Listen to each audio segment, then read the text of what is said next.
Tante, Opa, Oma. Lewat program ini, kita akan belajar tentang Alkitab lebih dalam lagi dengan menggunakan bahasa yang lebih santai. Yang mau bertanya, bisa disampaikan lewat kolom komen, dan juga jika ada yang butuh dukungan doa, bisa disampaikan lewat kolom komentar yang ada di YouTube channel ini maupun yang ada di Facebook. Juga mohon dukungannya dengan like, subscribe, dan tekan tanda loncengnya. Dan jika ada yang ingin mendukung lebih lewat dana, bisa disampaikan lewat nomor rekening yang tersedia di kolom deskripsi. Dan lebih dari segalanya, mohon dukungan doanya ya, agar program ini bisa menjadi berkat bagi banyak orang, terlebih menyenangkan hati Tuhan. Oh ya, program ini akan selalu menemani kita setiap Senin sampai Minggu, setiap malam. Selamat mengikuti, Tuhan Yesus memberkati semuanya. Ya, selamat malam, shalom semuanya. Sebelum mulai kita ambil waktu sejenak.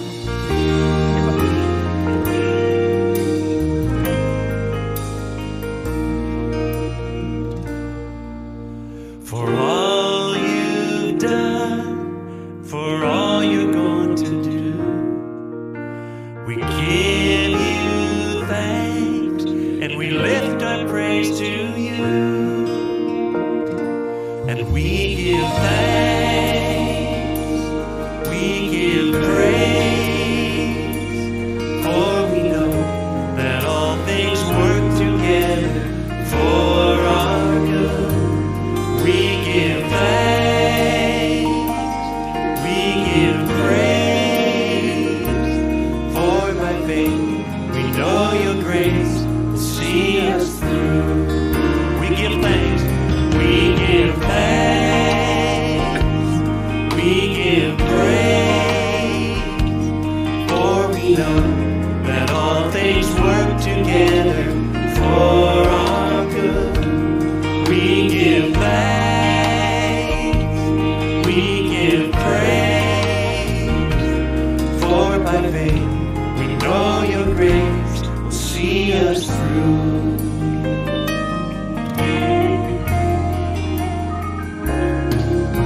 For all those things that we don't understand, We come by faith and we place them in your hands.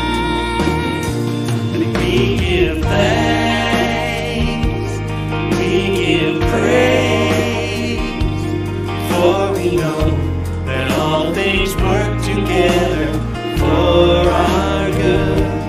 We give thanks, we give praise, for by faith we know your grace will see us through. Even if we stumble, even if we fall, you will not forsake us. You are King and Lord of all, Lord of all. And we give thanks, we give praise, for we know that all things work together for our good. We give thanks, we give praise, for by faith we know your grace will see us through. We give thanks, we give thanks, we give praise, for we know that all things work together for our good. We give thanks and we give praise, for by faith we know your grace will see us through.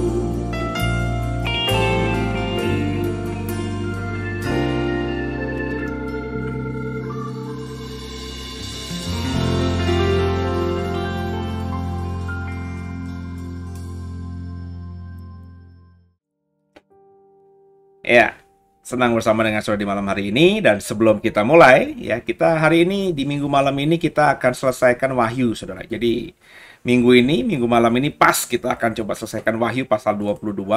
Hanya beberapa ayat karena pasal 22 ayat-ayat yang pertama sudah kita baca, sudah kita bahas bersamaan dengan Yerusalem Baru. Karena itu ceritanya soal Yerusalem Baru. Isi tentang Yerusalem Baru itu ada sungai kehidupan, ya, di kiri kanannya ada pohon kehidupan yang berbuah setiap 12 kali ya dalam setahun gitu ya.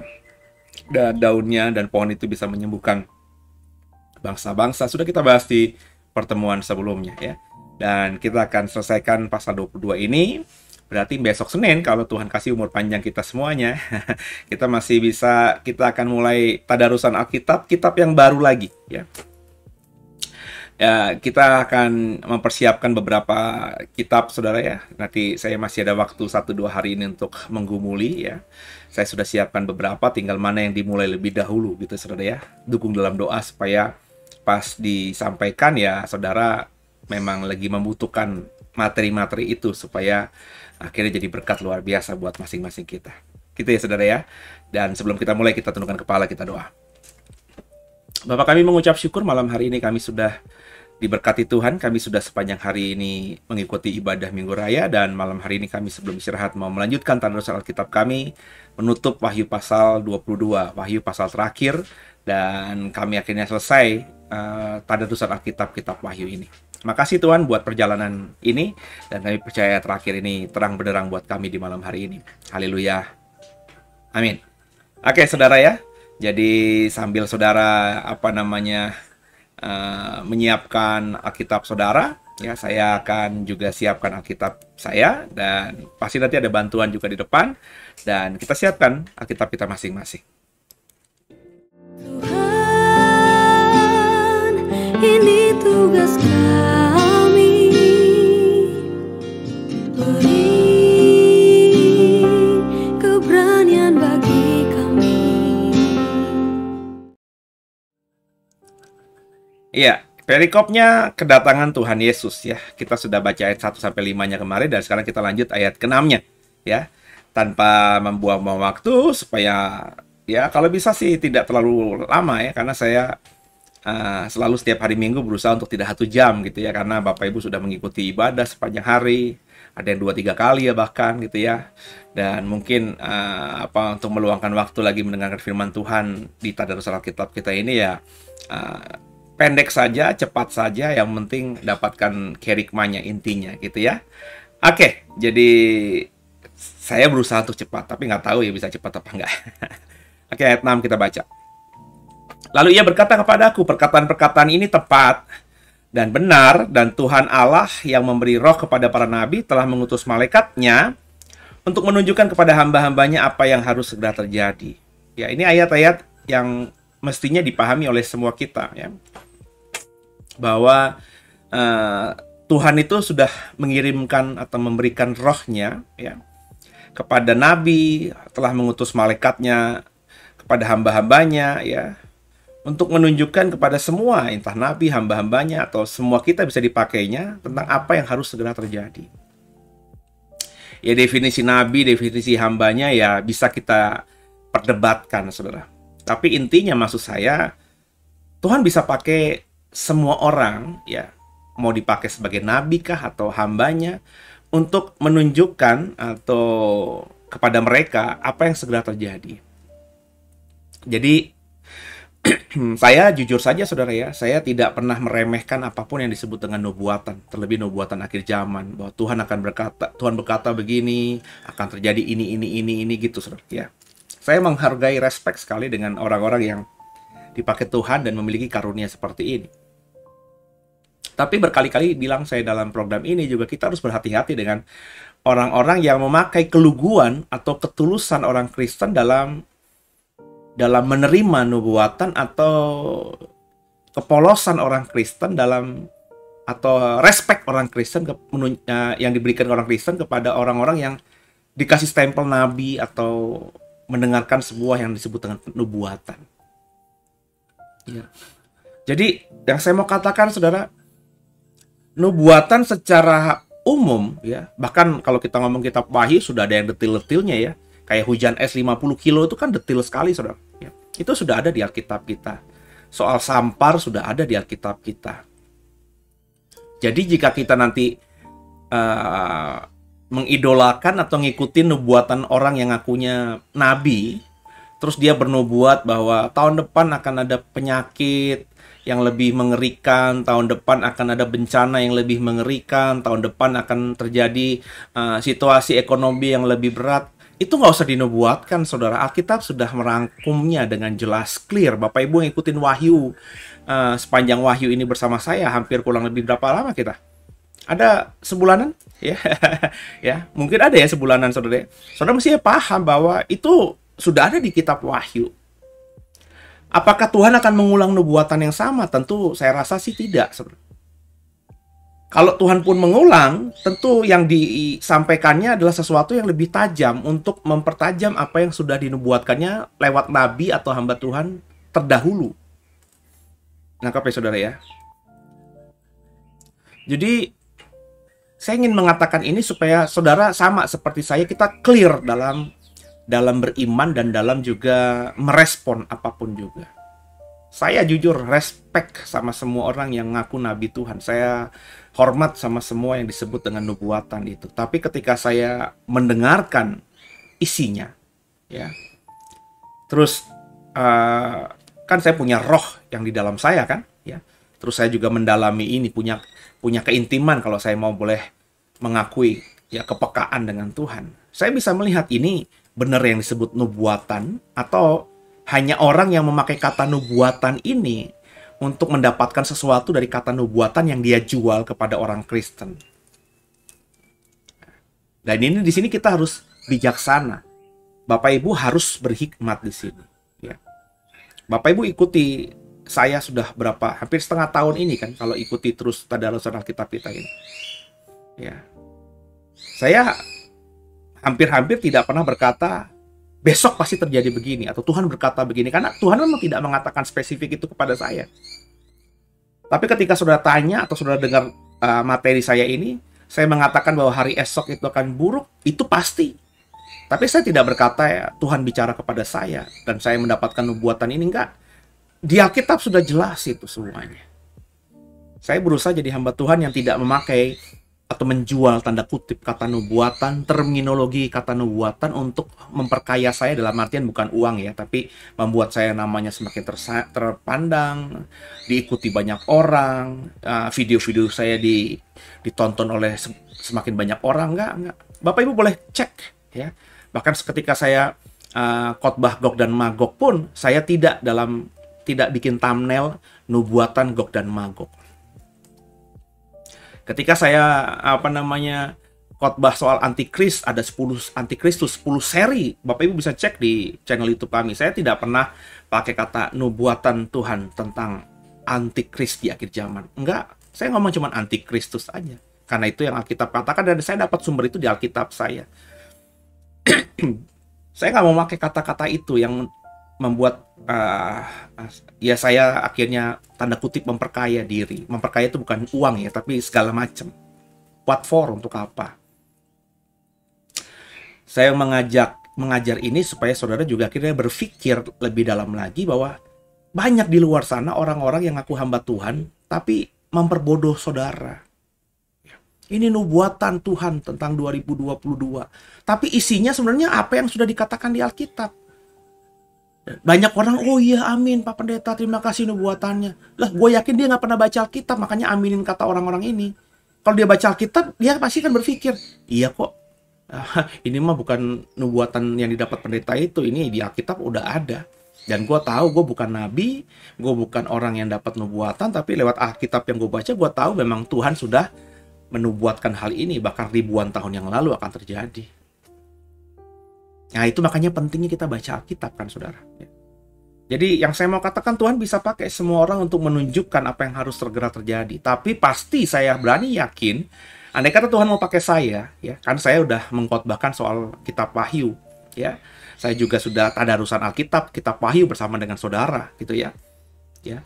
Jadi kalau saya nanti tiba-tiba Tuhan mau pakai secara pribadi, ya, Tuhan datang kepada saya untuk saya menyampaikan apa yang kepada jemaat, kepada orang Kristen di luar sana, kepada orang-orang yang dengerin saya tentang apa yang akan terjadi nanti.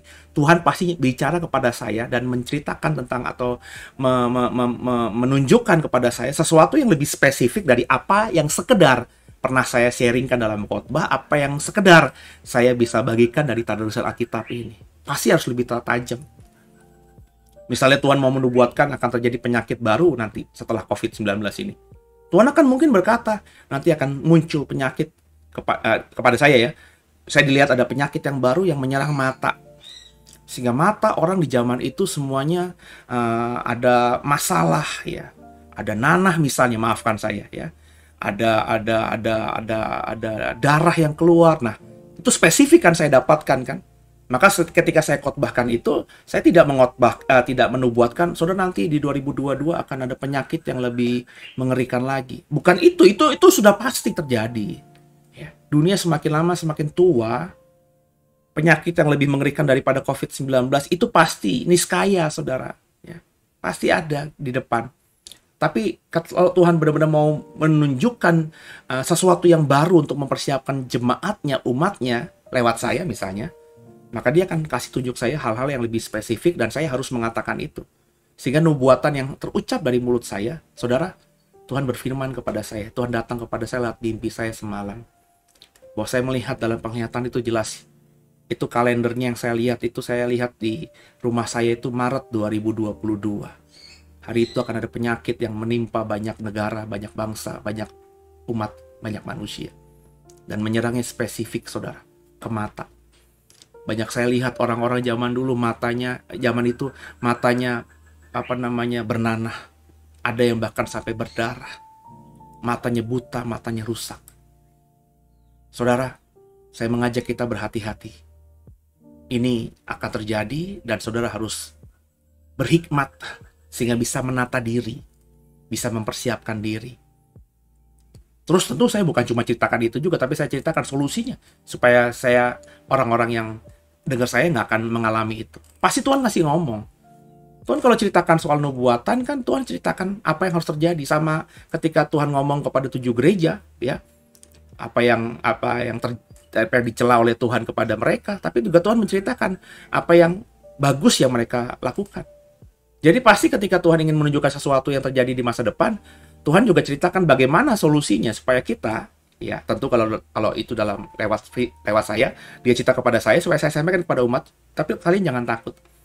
Kalau kalian benar-benar mata dipakai untuk membaca Alkitab, nah misalnya begitu ya, maka mata kalian akan sempurna. Di Maret 2022 itu kita tidak akan mengalami malapetaka mata itu. Nah itu dalam benak saya namanya nubuatan yang spesifik tuh gitu. Tapi kalau siap-siap 2002 akan ada banyak bencana alam, akan banyak orang yang sakit hati, akan banyak bla bla, itu semuanya sudah ada. Kasih manusia semakin dingin, itu nggak usah ngomong pakai kata nubuatan, bilang aja firman Tuhan berkata demikian, kan jelas saudara. Jadi tadi yang mestinya kalau kau sudah ikuti saya, menganggap saya ini hamba Tuhan gitu ya, menganggap saya misalnya ya boleh ya berbahagia kalau saya dianggap saudara gurumu gitu ya. Saudara mesti paham ya bahwa nanti ke depan kalau kita melihat ada khotbah di YouTube, khotbah di gereja kita, ada hamba Tuhan ngomongin soal nubuatan yang akan terjadi di masa depan, tapi kalau isi nubuatan yang disampaikan itu katanya dia dapat dari Tuhan tapi average atau rata-rata aja ya, normatif aja, ya senyum-senyum aja saudara. Ya. Jangan juga menghakimi, tapi senyum-senyum aja. Saya senyum-senyum aja sama banyak rekan-rekan hamba Tuhan yang thumbnailnya atau isi khotbah tema khotbahnya nubuatan. Saya cuma senyum-senyum aja, ya. Karena isinya ya nggak ada yang lebih tajam daripada yang Alkitab sampaikan. Mestinya kalau nubuatan baru, Tuhan ingin menunjukkan hal yang terbaru terjadi di masa depan, itu pasti lebih tajam, lebih spesifik daripada apa yang didapatkan Yohanes kalau itu ngomongin akhir zaman. Yohanes kan melihat nanti ketika lubang jurang maut dibukakan akan ada asap tanur besar, ada belalang yang punya kuasa seperti kalajengking. Itu kan bahasa dia yang dia lihat 2000 tahun yang lalu. Nah kalau saudara mendapatkan nubuatan tentang peristiwa yang sama, karena ini kan belum terjadi. Bahkan bisa jadi Tuhan pakai beberapa orang, ya, saya bisa kemungkinan, saudara bisa kemungkinan, ya, untuk dipakainya untuk menjelaskan kepada umatnya apa yang sebenarnya terjadi masa depan. Itu mestinya nubuatan lebih tajam, ya. Intinya sama, benang merahnya sama, tapi bahasanya, anak kita pakai bahasa lebih kekinian, lebih mendekati peristiwa ke depan nanti, pasti lebih tajam. Tapi kalau saudara, saya ini khotbah di The Way itu, saya nggak mau khotbah yang macam-macam. Semalam, Sabtu malam kemarin saya bermimpi, saudara. Tuhan memperlihatkan sesuatu yang terjadi di masa depan. Saya melihat, saudara, ada belalang-belalang yang kuasanya seperti kalajengking. Iya, saudara, come on. Itu mah nggak usah Tuhan sampaikan kepada saya untuk disampaikan kepada umat. Mestinya Tuhan ngomong aja kepada saya, Seno, bilang sama jemaat supaya baca itu kitab Wahyu. Selesai, karena itu semua ada di kitab Wahyu. Jadi clear ya, saudara, clear ya. Ya, jadi disinilah kita harus bijaksana. Jangan langsung menghakimi, ya. Jangan langsung mengadili, ya. Dengarkan dulu, karena Tuhan bisa pakai siapa saja. Ya, Tuhan bisa pakai orang yang punya gelar STH, MTH, DTH, pendeta kah, apalah namanya. Tuhan juga bisa pakai ordinary people, orang biasa. Banyak hari-hari ini di YouTube orang yang biasa, ya, yang ngomongnya aja kurang fasih gitu ya, tapi Tuhan pakai katanya gitu ya. Tuhan datangi dia untuk menjelaskan tentang apa yang terjadi di masa depan. Ya, dia punya karunia nubuatan, karunia mimpi. Tapi sekali lagi, ya, milikilah roh yang bisa membedakan roh, supaya kita meskipun tidak harus menghakimi, tidak harus mengadili, tapi kita dengan kebijaksanaan daripada Tuhan akhirnya bisa memilah-milah, ini yang harus gue denger, ini yang gak usah gue denger, ini yang gue imani, ini gak usah gue imani. Kita peka. Nah, guidance kita cuma itu. Tantangan dunia ini cuma bisa kita lewati, masalah di dunia ini bisa kita hadapi kalau kita punya kepekaan itu. Nggak mungkin salah melangkah, saudara. Ya, saya serahkan hidup saya kan di usia 27. Sampai sekarang usia saya 46. Ya. Berarti hampir berapa tahun? Ya, hampir 20 tahun. Saudara. Kalau tahun depan 20 tahun saya serahkan hidup saya sama Tuhan. Dan tahu nggak? Ketika saya serahkan hidup saya sama Tuhan bener, ya, itu nggak ada ya satu hal selama 20 tahun belakangan ini yang saya anggap blunder dalam hidup saya. Saya pernah kata orang jatuh, dikeluarin gereja, kan bukankah itu jatuh? Ya. Tapi kalau bagi saya itu bukannya jatuh, itu seizin Tuhan. Karena Tuhan izinkan saya untuk ke bawah lagi, ya, turun dari bukit yang tinggi, di mana saya sudah ada di puncak bukit itu, untuk turun lagi, untuk naik ke bukit yang lebih tinggi lagi. Ingat pernah saya khotbah gitu kan? Karena nggak mungkin saya ada di puncak gunung, terus saya mau pindah ke puncak gunung yang lebih tertinggi. Saya ada di puncak gunung Semeru, terus saya mau sampai ke puncak Himalaya, Mount Everest. Nggak mungkin saya nggak bisa sampai di Mount Everest puncaknya kalau saya nggak turun dulu dari gunung Semeru, mempersiapkan diri, latihan lagi, terus naik pelan-pelan, sampai akhirnya ke puncak bukit Everest, Mount Everest, kan begitu. Jadi saya kata orang saya mengalami apalah bencana lah di penderitaan, enggak, itu bagi saya jalan yang Tuhan izinkan. Saya memang harus turun lagi. Tapi saya nggak pernah merasa saya buat blunder. Kenapa? Atau salah berpikir, kenapa? Atau salah dalam isi hati, kenapa? Tadi selama sejak 27 tahun saya benar-benar mengandalkan Tuhan, membangun kepekaan.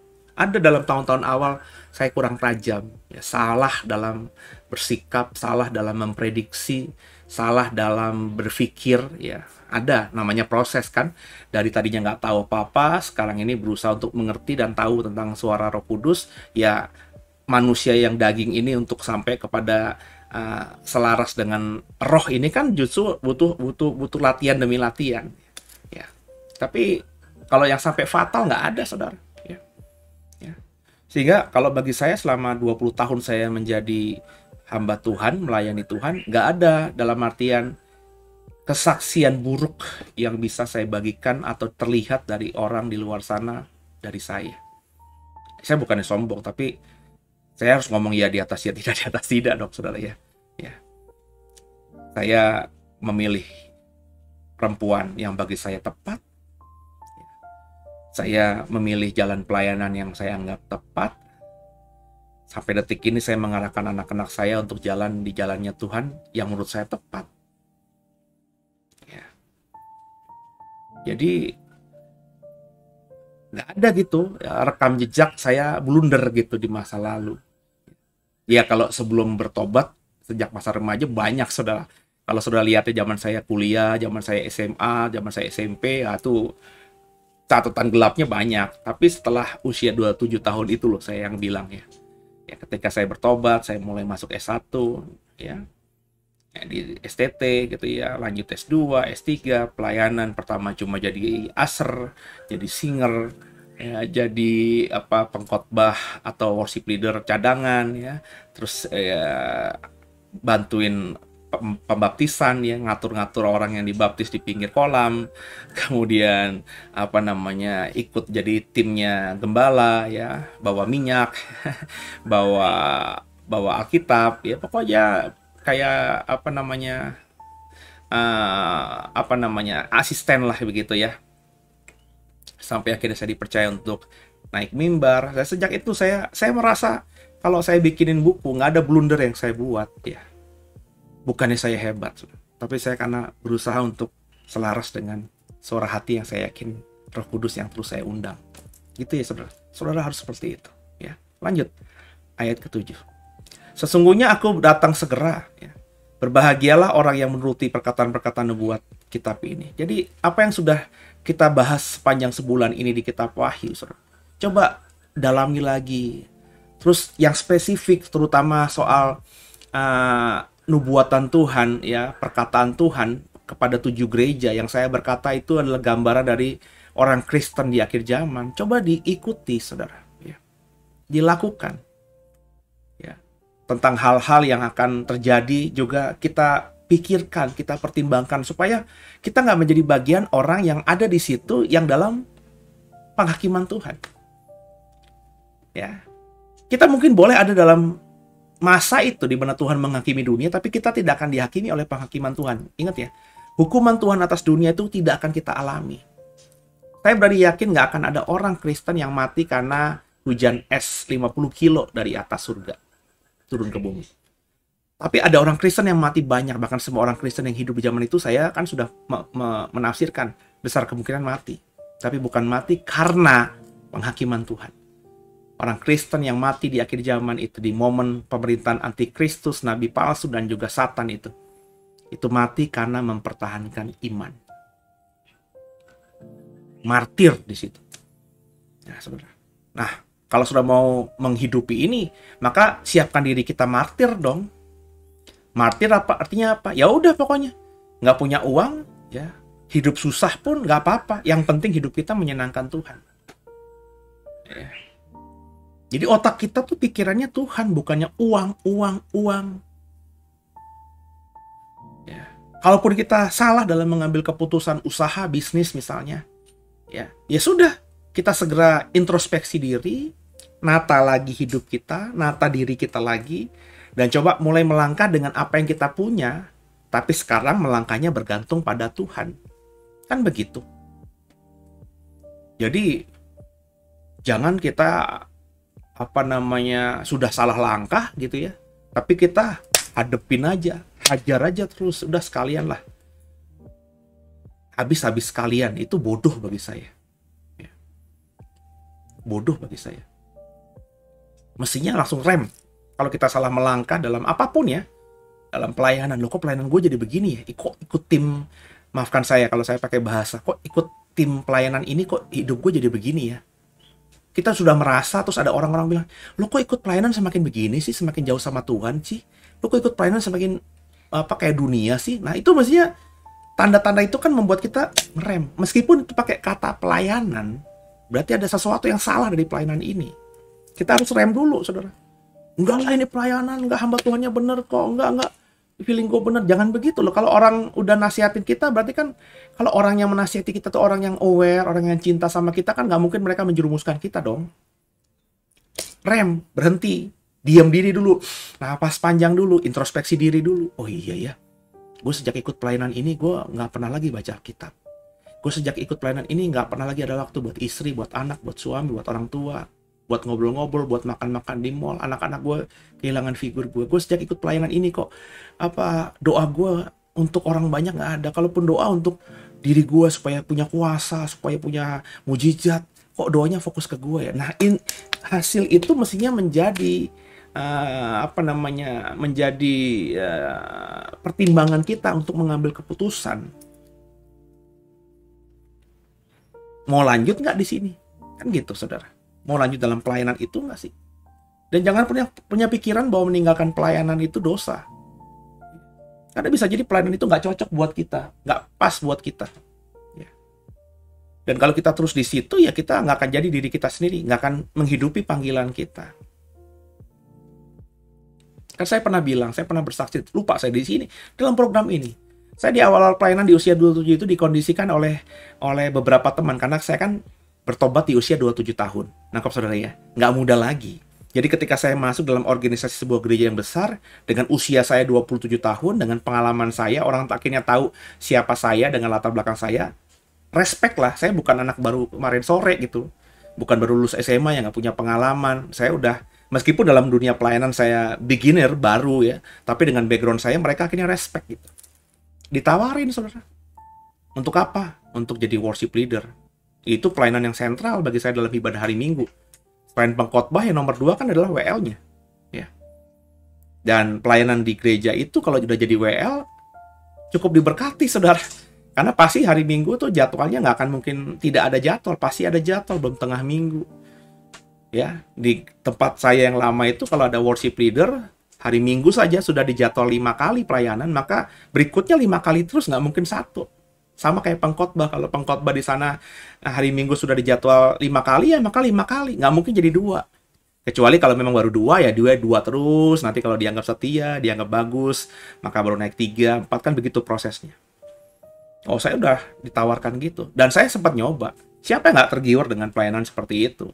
Nomor 2 di mimbar gereja, setelah pengkhotbah. Tapi saya merasa, it's not me, gitu loh. Suara saya nggak jelek-jelek amat. Untuk nyanyi doang sih oke lah. Tapi untuk memimpin jemaat, agar jemaat bisa menyembah. Nah, saya bukan di situ. Kalau gue nyembah Tuhan sendiri, gue nyanyi untuk diri gue sendiri, untuk roh gue sendiri, memuji, menyembah Tuhan, oke. Kalau gue dalam satu persekutuan,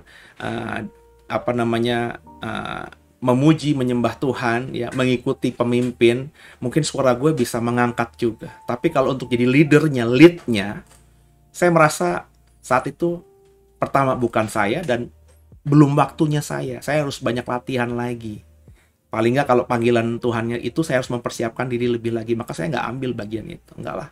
Akhirnya teman-teman saya yang lain, saudara, ya, yang ambil.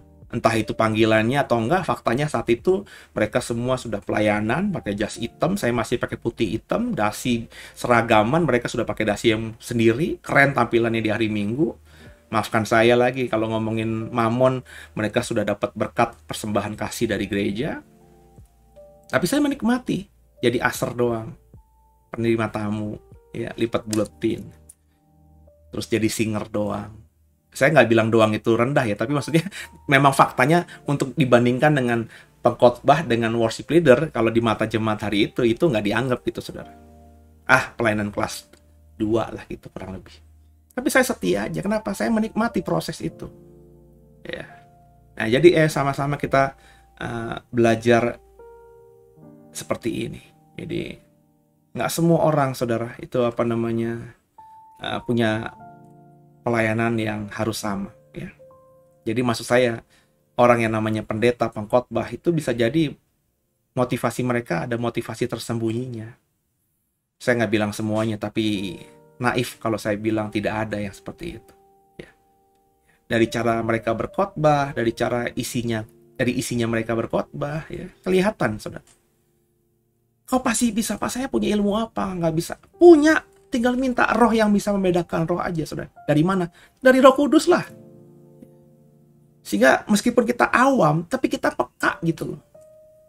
Tahu harus ngikutin yang mana, tahu harus dengerin yang mana. Itu penting banget karena di akhir zaman tuh ngeri, saudara. Ya. Dan cobalah kerjakan semua nubuatan yang ada di kitab Wahyu ini. Ayat 8. Dan aku, Yohanes, akulah yang telah mendengar dan melihat semuanya itu. Dan setelah aku mendengar dan melihatnya, aku tersungkur di depan kaki malaikat yang telah menunjukkan semuanya itu kepadaku untuk menyembahnya. Tapi perhatikan, karena malaikat yang disembah, ayat 9, tapi ia berkata kepadaku, jangan berbuat demikian. Aku adalah hamba, sama seperti engkau dan saudara-saudaramu, para nabi dan semua mereka yang menuruti segala perkataan kitab ini. Sembahlah Allah. Malaikat aja nggak mau disembah. Jadi jangan sembah pendeta, jangan sembah gereja, jangan sembah gembala. Even saya juga, saudara, jangan. Makanya kalau ada orang nggak suka sama saya, santai aja. Ya. Dan saya malah jujur nggak suka tuh digimanain gitu loh. Kadang-kadang saya aneh gitu kalau ada orang kok untuk doain anaknya harus ke saya gitu loh. Anaknya loh, darah dagingnya loh. Mestinya kan dia harus doain anaknya sendiri, tumpangi tangan sendiri. Karena anak itu ada kan karena Tuhan percaya sama kita. Bener nggak, saudara? Jadi kalau anak kita nih, saya punya 2 anak kan. Kalau anak saya Sean dan Shilo hari ini masih hidup, itu karena Tuhan kan percayakan kepada saya. Tuhan percayakan kepada saya untuk bisa mengarahkan ya gambar dan rupanya dia, yakni Sean dan Shilo ini ke dalam tangan saya untuk saya bawa semakin hari semakin baik, kan begitu. Jadi kita punya kuasa. Kalau saya dipercaya untuk 2 anak ini, maka saya punya kuasa atas mereka. Nah, tumpangi tangan mereka, doakan mereka. Jadi saya bahkan sekarang ini merasa gimana gitu kalau ada orang tua dikit-dikit minta anaknya disodorin, didoakan. Untuk misalnya cuma sekedar, Pak besok anak saya mau ke luar kota Pak, doain. Bagi saya, kenapa nggak lo doain sendiri itu? Kurang afdol Pak. Kan kalau sudah didoakan, terus minta didoakan orang lain, berarti kan kita ada ketidakpercayaan diri. Saya selalu kalau berpikir gini, sebenarnya. Jadi kalau saya berpikir tuh, saya selalu pikir 2-3 langkah ke depan. Kalau orang, saya sudah doakan Sean, ya, anak saya yang pertama, saya sudah tumpangi tangan. Saya tahu dia sudah punya cita-cita apa, saya doain. Terus kalau saya minta hamba Tuhan lain untuk doakan dia, berarti kan secara nggak sadar saya tidak percaya akan doa dan iman saya untuk anak saya ini. Benar nggak, saudara? Dan orang yang seperti itu biasanya merasa ada yang kurang dari gue dibandingin hamba Tuhan yang lain itu. Ya, entah gue masih ngerasa diri gue belum bener lah, masih ada salah lah, masih ada dosa lah. Sehingga meskipun gue udah tumpangin tangan anak gue sendiri, gue merasa butuh agak hamba Tuhan lain yang gue nilai lebih bagus, lebih suci, lebih benar untuk doain juga. Tapi kalau saya udah pede yakin dengan diri saya sendiri, bahwa saya, oke lah, saya mungkin pernah buat salah, tapi tidak pernah yang saya rencanakan, khilaf manusia biasa, dan saya selalu bertobat dan memperbaiki diri, dan saya sudah hidup dalam Tuhan benar-benar. Kalau saya sudah tumpangi tangan anak saya nggak pernah, Pak, Bu. Bahkan sebelum saya jadi pengkhotbah atau pendeta yang seperti ini, dulu masih awal-awal, masih 1-2 tahun usia pernikahan kami, kan saya masih belum dikenal banyak orang. Saya kalau udah tumpangi tangan anak, ya udah cukup. Saya nyerahkan anak saya untuk ditumpangi tangan oleh orang yang hamba Tuhan yang saya hormati, yakni gembala saya saat itu. Yakni ketika penyerahan anak. Saya bela-belain untuk karena penyerahan anak kan. Saya mau serahkan anak saya ini untuk Tuhan. Ya, karena itu di gereja besar, penyerahan anaknya banyak banget, ada ratusan orang. Ya, saya berusaha dengan apa yang saya bisa gitu ya, bawa anak saya ke mimbar gitu ya. Terus minta ditumpangi tangan, karena ini saya mau serahkan buat Tuhan. Dan yang mewakili Tuhan di gereja itu adalah gembala. Maka saya bawa ke gembala. Tapi berikutnya, anak saya sakit, nggak pernah saya minta tumpangi tangan. Anak saya mau sekolah, nggak pernah saya mintain tumpangi tangan. Nggak, saya tumpangi tangan sendiri aja. Karena saya merasa saya sudah diberi kuasa sama Tuhan. Otoritas atas anak ini. Anak ini yang ada di tangan saya, jadi anak kandung saya. Kan karena Tuhan percaya sama saya. Nangkep ya, saudara ya? Nangkep ya? Jadi ada banyak orang yang gitu, saudara. Jadi ayo sama-sama kita belajar dewasa dalam segala hal. Ya, lanjut. Saya kalau ngomong ini jadi gemes gitu. Ya. Karena kalau, maafkan saya ya, kalau orang nggak dengerin yang saya omongin ini, jadi nggak grow up gitu, nggak dewasa dalam iman. Padahal saya menjadi hamba Tuhan agar Orang yang tadinya merasa bukan hamba Tuhan, sekarang merasa adalah hamba Tuhan. Harus naik gitu, saudara. Lanjut ya. Ayat yang ke-10. Lalu ia berkata kepadaku, jangan materaikan perkataan-perkataan nubuat dari kitab ini, sebab waktunya sudah dekat. Jangan disembunyikan, jangan disimpan olehmu, jangan dimateraikan tuh jangan ditutupi. Udah, sampaikan aja ya. Ayat 11. Barang siapa yang berbuat jahat, biarlah ia terus berbuat jahat. Barang siapa cemar, biarlah ia terus cemar. Barang siapa benar, biarlah ia terus berbuat kebenaran. Barang siapa yang kudus, biarlah ia terus mengkuduskan dirinya. Jadi maksudnya, ya, saya berkata kepada saudara yang ikutin saya nih, saya udah bagi semua yang saya tahu, saya dapatkan dari tadarusan Alkitab kita sepanjang sebulan ini kurang lebih. Paling tidak di kitab Wahyu ini. Kalau ngikutin dari kitab-kitab sebelumnya, berarti kurang lebih kita sudah hampir setahun loh, saudara. Ya, ya. Karena udah hampir 11 kitab kita sudah bahas dalam tadarusan Alkitab kita ini. Ya. Jadi, ketika sudah disampaikan firman Tuhan, kebenaran firman Tuhan, ya sudah, ya, pilihan di tangan masing-masing, di tangan saudara nih. Saudara ikutin program ini, saya sudah bagikan apa yang Tuhan taruhkan di hati saya kepada saudara. Sekarang pilihannya tinggal saudara. Makanya di ayat 11 kan, ya sudah, kalau mau tetap buat jahat, biarlah terus berbuat jahat. Kalau mau cemar, biarlah cemar. Kalau mau buat benar, teruslah hidup dalam kebenaran. Kalau mau kudus, teruslah mengkuduskan dirinya. Pilihan di tanganmu, saudara. Makanya maafkan saya ya, saya tidak terlalu menjadi orang atau hamba Tuhan yang kepo atau gimana banget gitu. Ya, dalam pelayanan saya sebagai gembala, ada beberapa momen saya tahu problematika jemaat. Ya. Karena ada yang cerita langsung, ada yang nggak tahu namanya kalau jemaat sering kita bawa dalam doa tuh, kita punya kepekaan sendiri lah. Oh, gue tahu nih ada something wrong dalam diri orang ini. Ada gitu ya. Sehingga entah beritanya itu akhirnya sampai kepada saya lewat dia cerita langsung atau dari orang lain, tapi saya tahu masalahnya dia. Nah, biasanya kalau saya tahu itu saya ajak ngobrol, ya, cari momen lah gitu ya. Kalau dia memang orangnya tertutup, nggak mau terlalu vulgar, saya coba cari momen gitu sehingga saya bisa nyerempet, nyentil dikit aja gitu ya. Kenapa sih? Kok gue liat muka lo begitu misalnya gitu ya. Nah, biasanya akhirnya kok lo tahu sih Pak gitu ya. Ya akhirnya ada yang cerita, ya enggak lah Pak, saya lagi berusaha benahi. Pokok intinya saya kalau ada orang yang saya tahu punya masalah, saya akan berusaha.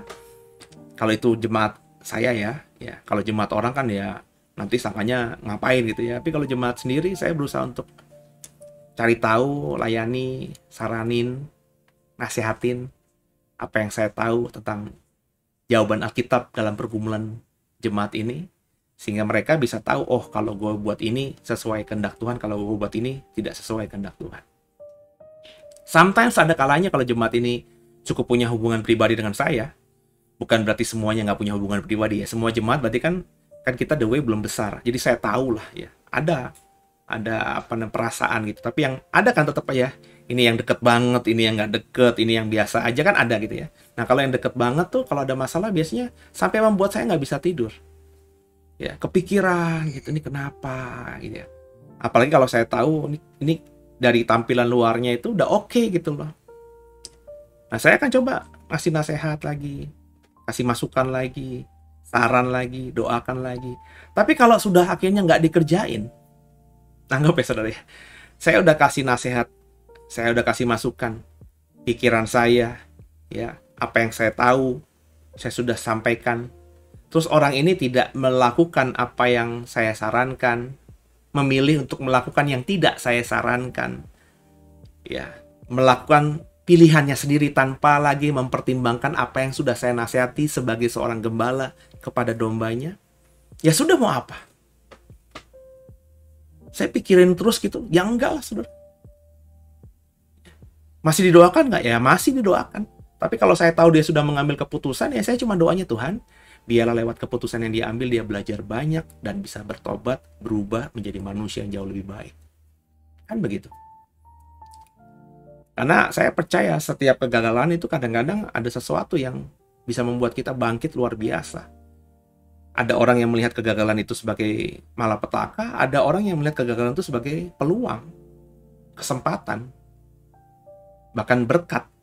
Saya berharap setiap orang yang dekat dengan saya, yang saya tahu pergumulannya, ketika akhirnya mengambil keputusan dan juga masalah yang didapat, pengalaman itu, kesalahan itu, kebodohan itu dipakainya, dilihatnya sebagai batu loncatan untuk bisa lebih terbang dan lebih hebat lagi sebagai manusia Kristen. Jadi kalau ada orang udah ngambil keputusan, ya udah, biarlah. Kalau dia mau buat jahat terus jahat, cemar ya cemar. Yang penting kita sudah mengambil tindakan dengan kapasitas kita masing-masing. Jangan kita menghakimi orang, dasar lo orang najis lo ya. Tapi kita sepanjang dia berbuat, kita nggak pernah nasihati, nggak pernah doain, nggak pernah kasih masukan. Itu namanya apa ya? Jahat, saudara. Apalagi kalau itu kita kenal, saudara kita sendiri, jemaat kita, saudara kita, kekasih kita, kan itu mestinya kita tegur. Tapi kalau sudah dikerjakan, terus nggak didengarkan, ya sudah. Ya, saya selalu berkata sama anak saya yang udah gede ya, Sean ya. Sean, papa saranin begini, gini. Tapi keputusannya terserah kamu. Kamu sudah dewasa. Kamu mau ngambil langkah apa, papa akan ikutin aja. Itu keputusanmu. Ya. Tapi saran papa begini, Ya. Saya cuma sebagai orang tua ngasih jalan, ngasih saran. Nah, saran orang tua kan nggak mungkin yang menjerumuskan anak dong. Ya, ini dengan pengalaman saya sudah melewati usianya anak saya. Sean hari ini kan 14 tahun, ya, mau 15 tahun. Saya sudah melewati zaman itu dulu dengan pergumulan yang kurang lebih sama lah. Cuman realitanya beda aja karena kan zaman sudah berubah. Tapi kan pergumulan anak di usia 14-15 tahun kan kurang lebih sama. Pencarian jati diri lah gitu ya. Kadang-kadang sombong lah ya. Pokoknya bla bla gitu kan saya melewati semua itu. Ya, saya ngasih ini loh. Kalau papa jadi kamu, ini pertimbangannya. Bagus, ambil A. Karena menurut papa begini-gini. Kalau B, begini-gini. Tapi bahkan saya nggak ngambil keputusan. Dia lagi mau ngambil keputusan buat SMA nih, si Sean. Saya nggak intervensi macam-macam. Ya, saya bilang, kalau kamu sudah punya cita-cita jadi ini, kalau ngambil sekolah ini, ya menurut papa ya gak ngapain gitu loh. Karena kamu sudah cita-citanya itu. Ya. Ngapain belajar yang susah-susah kalau cita-citanya itu gitu loh. Mending ngambil sekolah yang ini yang agak ringan SMA-nya ya. Tapi kamu bisa mengembangkan ya, bisa les apalah, kursus apalah yang mendukung kamu sehingga ketika nanti kuliah di program itu kamu bukan jadi beginner, bukan cuma baru datang belum nggak ngerti apa-apa tapi udah punya skill yang luar biasa. Yang kamu nggak mungkin bisa dapatkan kalau kamu sekolah di reguler. Yang sekolah dari pagi pulang sampai sore jam 4, nggak ada waktu lagi buat les apa-apa, udah keburu capek. Tapi kalau sekolahnya cuma sebentar aja atau sisa waktu sekolah yang normal itu kamu pakai buat mengasah diri ya, sesuai dengan apa yang kamu pengen jadi, kan lebih bermanfaat. Tapi keputusan saya serahkan sama Sean. Ya, jadi sama ya, saya udah bagiin semuanya loh saudara. Ya di atas ya, tidak di atas tidak, nggak ada yang saya sembunyikan. Nggak ada gitu yang saya tahu ke surga itu langkahnya A, B, C, D, saya hanya kasih saudara ABC, D-nya saya simpen, nggak ada. Saya bagiin aja karena saya tahu pilihan di tangan saudara. Lo mau denger gue, lo mau percaya gue, lo mau ngelakuin apa yang gue katain, yang gue katakan kan gue nggak tahu. Saya nggak tahu. Yang saya tahu bahwa saya harus mengatakan apa yang saya tahu semuanya. Kenapa? Karena saya tahu Tuhan lagi ngeliat saya. Nih Seno ngasih saran semuanya nggak? Kok nih Seno ngasih pemahaman semuanya nggak nih? Ya. Kan gue udah kasih 100%. Yang dikasih ke jemaat berapa nih? Kok masih 70%? Kok 30% disimpan nih? Wah, nggak bener nih ya. Dia gue kasih 100% tapi dikasih ke jemaat 70%. Nah, gue yang takut itu, saudara.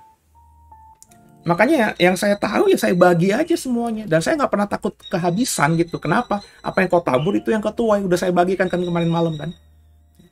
Jadi kalau andai kata ilmu saya nih, udah habis nih. Ilmu teologi saya udah habis nih. Karena semua dibagi tiap malam, bayangin tiap malam ngomong kan akhirnya kan habis tuh saudara. Tapi saya berani yakin nanti Bapak Ibu ikutin aja nih. Mungkin hari ini baru 5 bulan, 6 bulan ini kita tadarusan hampir setahun ya. Tapi kalau nanti semua kitab sudah, mungkin bisa tahun kedua, tahun ketiga. Pertanyaannya coba nanti, habis gak omongan saya saudara? Kosakata saya, perbenaran saya itu habis gak? Apa itu aja diulang lagi, ngomongnya itu lagi. Bahas imamat, bahas kisah rasul, bahas wahyu, bahas Yohanes, bahas kitab Daniel, yang diomongin ya sama aja. Apakah begitu? Saya yakin nggak. Ya. Padahal saya setiap hari loh. Setiap hari ketemu saudara loh. Kalau saudara mau dengerin saya kan setiap hari saudara dengerin saya. Ya. Ini kalau dalam ilmu pelayanan ya. Ini khotbah tiap minggu itu ya kalau di audiens yang sama itu lebih berat daripada khotbah tiap minggu di gereja-gereja yang berbeda-beda. Makanya banyak orang sebenarnya lebih senang jadi pengkhotbah keliling, saudara. Atau misalnya evangelis gitu ya. Jadi dia diundang di gereja-gereja gitu ya. Itu orang, saya tidak merendahkan ya, tapi saya pernah dalam posisi itu juga dulu gitu ya. Modal 5 khotbah aja udah bisa hidup, saudara. Karena kan gereja yang saya ngundang saya kan nggak mungkin setiap minggu ngundang saya lagi gitu kan. Namanya juga pendeta tamu. Mungkin diundang 3 bulan sekali, 4 bulan sekali. Kalau setahun hanya 2 kali saya punya 5 khotbah, itu saya sudah bisa khotbah di gereja itu untuk 3 tahun ke depan. Tinggal saya bagi-bagi aja 5. Di gereja lain saya pakai khotbah yang 5 itu juga. Karena saya khotbah dimanapun dengan khotbah yang sama pun nggak masalah karena audiensnya beda. Tapi kalau ngambil keputusan untuk mengembalakan, terus khotbah pula gitu ya. Dan setiap minggu khotbah, kayak saya sekarang ini udah hampir sejak pandemi PPKM yang berat ini kan hampir semua pendeta saya kan nggak khotbah minggu. Karena ada yang kena COVID lah, ada yang sakit lah ya. Jadi hampir 3 bulan ini kan setiap minggu saya 2 sesi saya terus ya materi. Nah itu kan kadang-kadang kalau orang memang bukan callingnya susah, saudara. Mau khotbah apa lagi nih? Ya, apalagi saya sudah 7 tahun di The Way. Mau tema apapun kayaknya tinggal cari aja di YouTube pasti ada tuh ya. Khotbah saya gitu ya. Udah saya bahas gitu loh. Tentang keluarga udah, tentang diri sendiri udah, tentang iman udah, kesalehan udah, penderitaan udah. Apalagi gitu, hampir semua area tema-tema khotbah sudah saya bagikan semuanya. Tapi karena panggilan, karena calling, saudara, ada aja gitu. Meskipun pernah dalam satu Tuhan, apalagi yang gue khotbahin ya? Gue udah khotbahin semuanya gitu. Apalagi kalau diundurin sampai sejak tahun 2005 ya, saya jadi pengkhotbah penuh ya, itu berarti kan sudah hampir 16 tahun. Kayaknya gue udah khotbahin semuanya dari Kejadian sampai Wahyu. Ya. Ada satu sih yang belum, yang secara spesifik, yang di tentang tabut perjanjian atau kemah suci. Ya. Yang di imamat itu ya.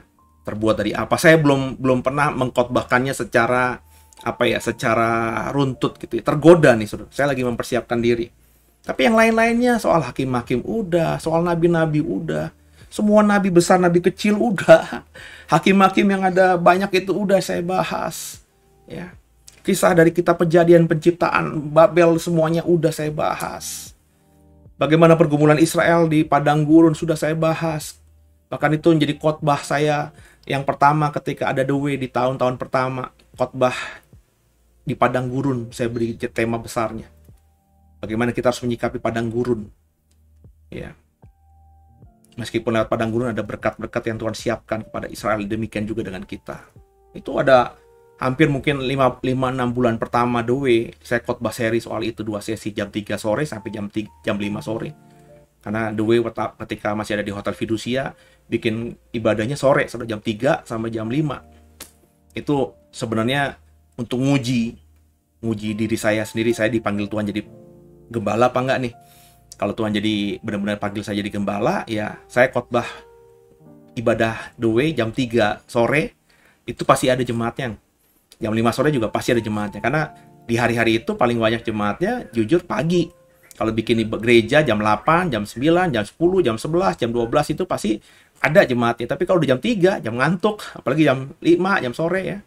Ya sore tetap ada sih jemaat. Cuman orang lebih memilih gimana kalau sore gitu. Kalau pagi nggak bisa baru sore. Jarang ada orang yang niat ibadah, gue mau sore gitu. Karena ya sore biasanya udah energi udah habis di pagi ya. Udah nggak fresh lagi gitu kan. Jadi saya lakukan itu, dan ketika kok jam 3 ada orang, jam 5 ada orang, ya berarti saya yakin, oke, ini panggilan. Nah, ketika saya hidupi ya sampai sekarang, ya mau bikin khotbah tiap hari pun, kayak bikin materi begini tiap hari pun, ada aja gitu yang mau diomongin, saudara. Ya, meskipun ya mungkin kadang-kadang ada isinya dan nggak ada isinya, tapi tetap aja saya bisa ngomong gitu, saudara. Ya, dan saya belum membayangkan nanti kalau akhirnya ini udah masuk tahun kedua ya. logikanya di otak saya ini udah habis semuanya. Tapi saya berani yakin ketika di otak saya ini isinya udah habis, sudah saya bagiin sama saudara, Tuhan akan tambahkan kosakata baru, pemahaman baru, terminologi baru. Sebab saya mengimani sungguh apa yang kau tabur itu yang kau tuai, saudara. Ya? Oke, lanjut ya. Ayat-ayat terakhir nih. Sesungguhnya aku datang segera dan aku akan membawa upahku untuk membalaskannya kepada setiap orang menurut perbuatannya. Aku adalah Alfa dan Omega, yang pertama, yang terkemudian, yang awal dan yang akhir. Berbahagialah mereka yang membasuh jubahnya. Mereka memperoleh hak atas pohon-pohon kehidupan dan masuk melalui pintu-pintu gerbang ke dalam kota itu. Jadi mereka yang membasuh jubahnya. Ingat, saya sudah bahas itu. Membasuh jubah itu maksudnya menjadikan jubah kita tuh putih berkilau-kilauan, putih bersih berkilau-kilauan. Itu syarat kita bisa masuk dalam pesta pernikahan anak domba, yang selanjutnya juga menjadi syarat kita masuk dalam Yerusalem baru. Ingat nggak, jubah yang bersih putih itu apa? Perbuatan-perbuatan baik. Jadi saudara yang berbahagialah mereka yang membasuh jubahnya, itu maksudnya berbahagialah, diberkatilah orang yang hidupnya itu berusaha menjadi orang yang baik. Ya. Sebab inilah yang membuat pembedaan dengan orang di luar sana. Ya. Orang-orang yang seperti ini tentu dengan iman kepada Kristus, itu yang memperoleh hak atas pohon-pohon kehidupan. Ingat ya, pohon kehidupan itu ada di sorga nanti, di kiri kanan sungai kehidupan itu. Yang daunnya bisa menyembuhkan bangsa-bangsa. Yang membuat kita hidup kekal. Kita bisa bahagia. Ya, itu pohon kehidupan nanti di surga kita lihat. Dan kita bisa berhak juga melalui pintu-pintu gerbang. Pintu gerbang yang tingginya kurang lebih 48 meter, terbuat dari satu mutiara. Ingat yang kemarin? Kita bisa melewati tembok Yerusalem baru yang tingginya 72 meter. Setara dengan 18 pantai gedung bertingkat. Ayat 15. Tapi anjing-anjing dan tukang-tukang sihir, orang-orang sundal, orang-orang pembunuh, penyembah-penyembah berhala, setiap orang yang mencintai dusta dan yang melakukannya tinggal di luar. Gak dapat tempat dalam kota Yerusalem baru itu. Itu anjing-anjing yang najis, yang hidupnya suka dengan kenajisan, buat dosa, tukang-tukang sihir yang tukang-tukang sihir itu maksudnya menempatkan dirinya tuh kayak Tuhan aja gitu. Mencuri kemuliaan Tuhan. Nah, itu yang paling pas. Orang-orang sundal yang hidupnya benar-benar tidak melakukan perintah Tuhan, jinah cabul. Orang-orang pembunuh yang hidupnya melukai, membuli, selalu mengkritisi. Ya. Mengkritisi itu bukan niat dengan membangun ya. Pokoknya cari kejelekan orang aja, jatuhin orang aja. Ya kayak netizen gitulah. Yang kalau komen tuh komennya negatif mulu ya. Padahal kenal juga enggak ya. Bikin program apa dicomelin mulu. Nah, itu termasuk pembunuh-pembunuh. Karena belum tentu orang yang dibully itu kuat. Kalau saudara ngebully saya kayak apapun, saya santai aja. Tapi ada orang yang kalau sudah digimanain gitu ya, dia bisa bisa kepikiran gitu. Kalau diladenin terus komennya sih masih oke. Tapi kalau kepikiran, buat dia depresi. Nah itu ada banyak orang yang akhirnya membunuh orang-orang yang kreatif. Tapi karena hasil karyanya dibully, jadi dia depresi, down, dan tidak mau berkarya lagi. Itu kan pembunuh. Ya, makanya saya bilang, saya memang bermain dalam dunia sosial media, ya, tapi saya tidak pernah komen apapun yang negatif di sosial media orang lain. Boleh dicek, saudara. Apakah saya sepakat dengan mereka? Oh enggak. Banyak khotbah-khotbah pendeta yang saya nggak sepakat juga temanya, isinya. Tapi apakah saya pernah komenin YouTube mereka? Komen di sosial media mereka, di Facebook mereka? Nggak pernah, saudara. Ngapain? Sebab bisa jadi mereka khotbah seperti itu bukan niat menyesatkan, yaitu keterbatasan mereka, ilmu mereka baru segitu. Dan kalau saya akhirnya marah-marahin mereka, ngebully mereka, rendahkan mereka, hakimi mereka di kolom komentar mereka terluka, apalagi, pendeta Seno kan lebih senior kan, waduh dia ngomong begini, depresi dia, nggak mau melayani lagi. Iya kalau cuma nggak mau melayani lagi, kalau bunuh diri, stres, pembunuh saya, saudara. Maka saya diem aja. Ya banyak orang kan nggak gitu. Ya. Ada beberapa. Ya. Ini ya, udah hampir 2 minggu ini nggak ada yang dislike aja. Coba perhatikan saudara. Beberapa waktu yang sebelumnya. Ini program belum mulai. Ibadah hari Minggu aja kadang-kadang belum mulai. Itu udah ada yang dislike. Itu artinya apa saudara? Orang nggak suka emang. kecuali dengar isinya gitu ya, terus dislike ya, terus kasih alasannya, itu saya bisa terima karena berargumentasi artinya. Ya. Meskipun kalau saya tidak akan saya lakukan, saya akan lebih mungkin menjapri ya. Kalau saya kenal, kalau saya nggak kenal juga saya diemin aja. Ya. Tapi ada loh ya. Saya pernah lihat channel pendeta yang besar. Ini pendeta yang saya kagumi ya. Khotbahnya ya bagus ya. Saya tidak selalu sependapat dengan beliau, tapi khotbahnya banyak memberkati saya gitu ya. Kan saya juga harus dengar khotbah orang dong.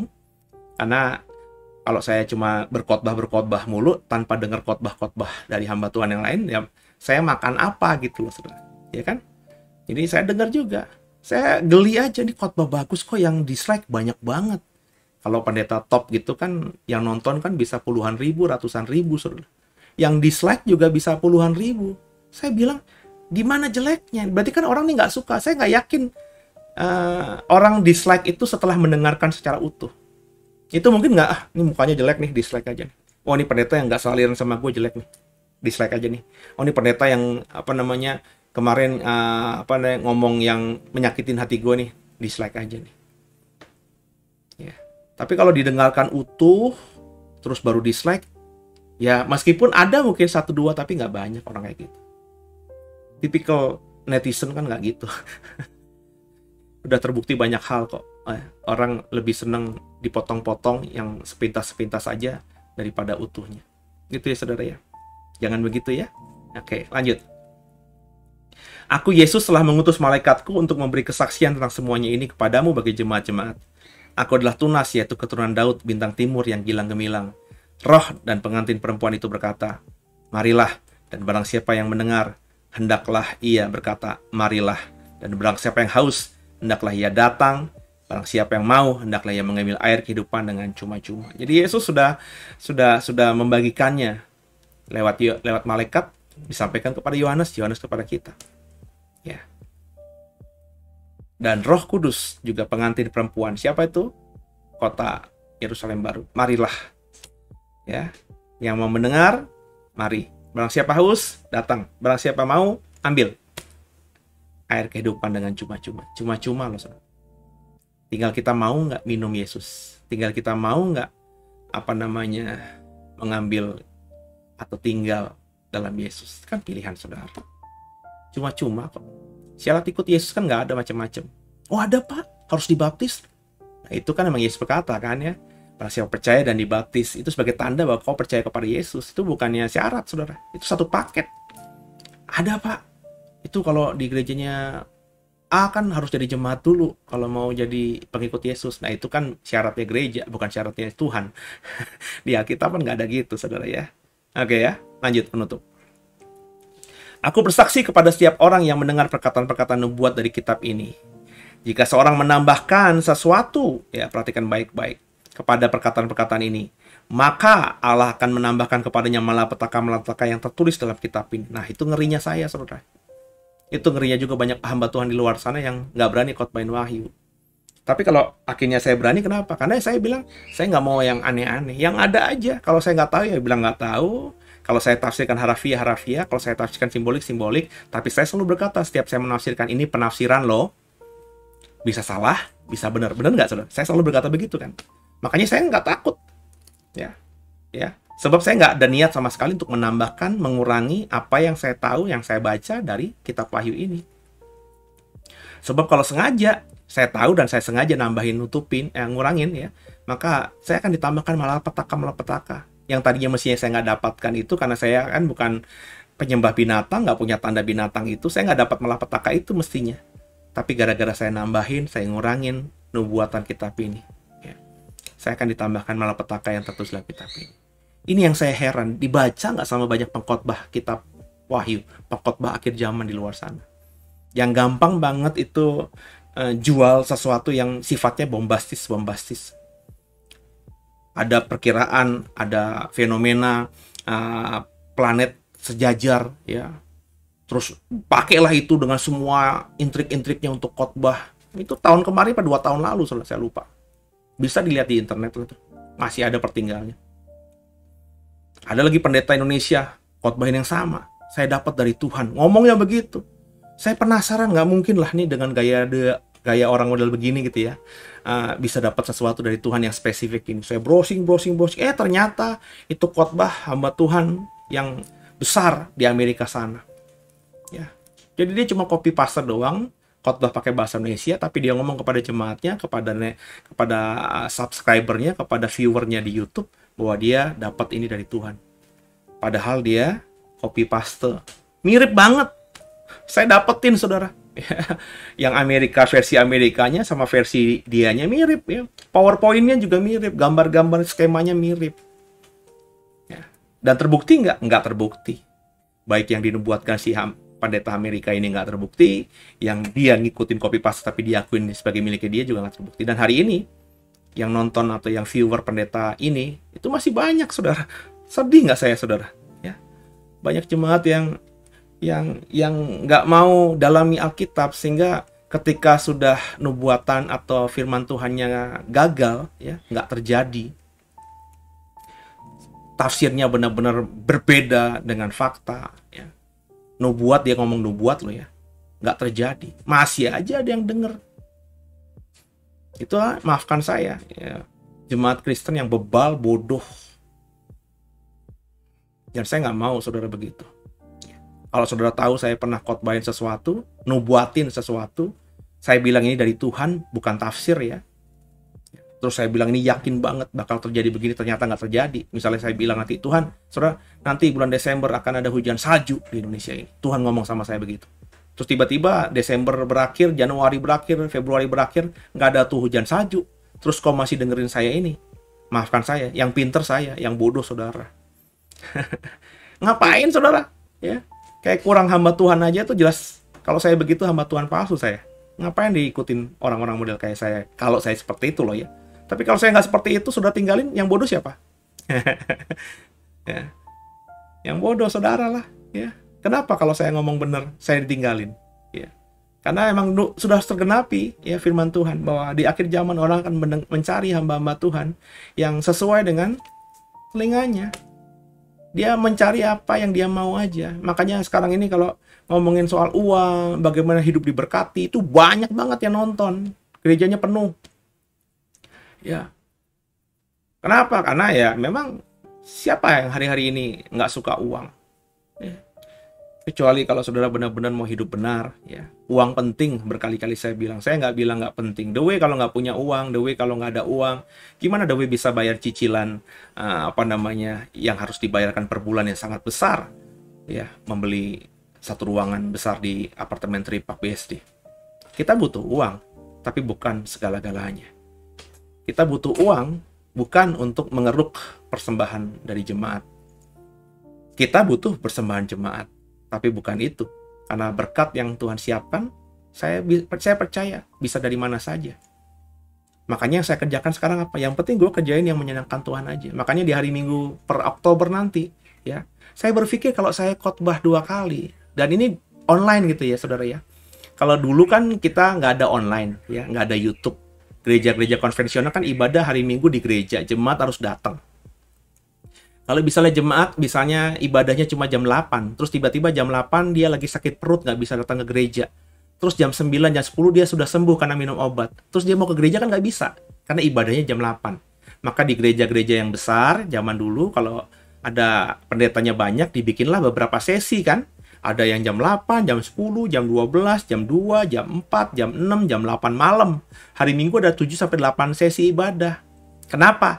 Itu memfasilitasi jemaat yang kalau jam 8 nggak bisa, dia bisa pilih yang jam 10. Kalau jam 10 nggak bisa juga, masih pilih jam 12. Yang penting dia ada waktu, entah pagi, atau siang, atau sore, atau malam.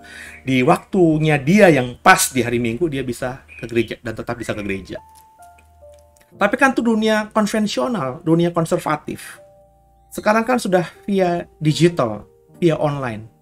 Jadi saya pikir ngapain lagi bikin khotbah sampai 2 sesi, 3 sesi, 4 sesi, 5 sesi. Khotbah 1 sesi aja, kalau dia nggak bisa nonton, kayak saya bikin ibadah misalnya nanti jam 11 ya. Sudah nggak bisa datang, nggak bisa nonton live streaming jam 11. Kan siaran tundanya di YouTube masih bisa. Kalau nonton jam 1 kek, 1 malam kek, 3 pagi masih bisa. Bahkan kalau hari Minggu itu kau sibuk dan akhirnya memang nggak bisa karena harus misalnya di rumah sakit, nggak boleh megang handphone karena kita sakit, terus kita baru nonton pas sudah pulih agak mendingan tuh hari Rebonya, masih bisa juga. Jadi saya pikir, ya sudahlah. Kalau begitu kita bikin satu kali saja dan satu ibadah kita buat dengan bentuk yang berbeda. Supaya memperkaya jemaat, makanya dibikin Bible Talk Show, Sunday Bible Talk Show. Kita ngobrolin Alkitab, bukan khotbahin tapi ngobrolin topik Alkitab. Supaya saudara jadi akhirnya bisa belajar, karena di situ nanti ada tanya jawab dan lain sebagainya. Ya, saya nggak mikirin lagi ada persembahannya apa enggak. Saudara mau kasih persembahan ya puji Tuhan, nggak masalah, karena berkat yang diterima doa nanti ya bisa lewat saudara, tapi Tuhan yang saya kenal bisa memberkati dengan cara yang ajaib. Bahkan musuh pun bisa jadi pohon berkat buat kita kalau Tuhan izinkan, saudara. Gitu ya saudara ya. Semoga kasih karunia Tuhan Yesus Kristus menyertai semua kita. Dan di akhir kalimat di kitab Wahyu ini Tuhan berkata, Aku segera datang. Maranatha. Haleluya. Saya berkata, datanglah Tuhan. Saya siap. Bagaimana saudara? Banggaku punya Bapa sepertimu, yang tak pernah meninggalkanku. Nah kan, lebih dari 1 jam. Padahal niatnya tadi cuma setengah jaman gitu ya. Ya oke lah, ya maafkan ya saudara ya. Karena ini pasal terakhir juga dan ya tadi ya saya mau membatasi diri, tapi kalau tiba-tiba mulut ini masih bisa ngomong ya, bahkan udah lebih nih, mestinya nggak boleh nih ya. Ya minta maaf ya. Saya doa habis ini selesai, saudara tidur yang paling nyenyak, sehingga meskipun waktu tidurmu gara-gara 1 jam lebih ini berkurang, besok pagi Senin bangun dengan bugar, sehat, semangat. Dan meskipun kita tahu bahwa kita sudah mendekati akhir zaman, kita percaya bahwa Tuhan selalu ada buat kita, malapetakannya bukan untuk kita. Tundukkan kepala kita doa. Makasih Tuhan, buat malam hari ini kami sudah belajar banyak dari Wahyu. Terima kasih akhirnya Wahyu selesai, dan mampukan kami melakukan semua nubuatan kitab Wahyu ini, memperhatikan dengan detail, menghidupinya, menjalankannya, sehingga sepanjang hidup kami memberkati banyak orang dan menyenangkan hati Tuhan. Ampuni salah dosa kami ya Tuhan. Ke dalam tangan-Mu lah kami serahkan tubuh jiwa roh kami. Yesus Kristus adalah Tuhan dan Juru Selamat kami yang hidup. Kaulah pemilik hidup kami. Makasih buat segala-galanya. Haleluya. Amin. Saling mendoakan terus ya. Meskipun Wahyu sudah selesai, percayalah hari Senin besok kita akan tadarusan Alkitab yang lain, kitab yang lain. Masih dalam Alkitab, itu bukan kitab lain, itu kitab suci agama lain ya. Tapi kitab-kitab yang lain di dalam Alkitab kita masih banyak saudara. Kita baru 11 atau 12 kitab, pada ada 66 kitab di dalam Alkitab kita ini. Jadi kita akan belajar terus sampai kapan? Ya sampai mungkin saya mati duluan, mungkin saudara nanti yang mati, atau ya Tuhan datang ya.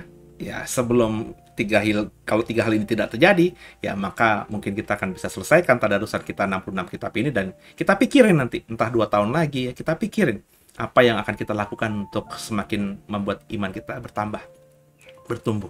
Mungkin bukan lewat tadarusan lagi, tapi lewat hal yang lain. Tapi saya akan komitmen tiap malam, jam 9 udah saya pantek pokoknya. Sampai saya mati, insya Allah, kalau Tuhan izinkan ya, saya akan terus ada di channel YouTube The Warriors, memperkatakan apa yang Tuhan taruhkan di hati saya. Bawa dalam doa ya saudara ya. Saya juga mendoakan saudara. Selamat malam. Terima kasih buat kebersamaannya. Tuhan Yesus memberkati semua.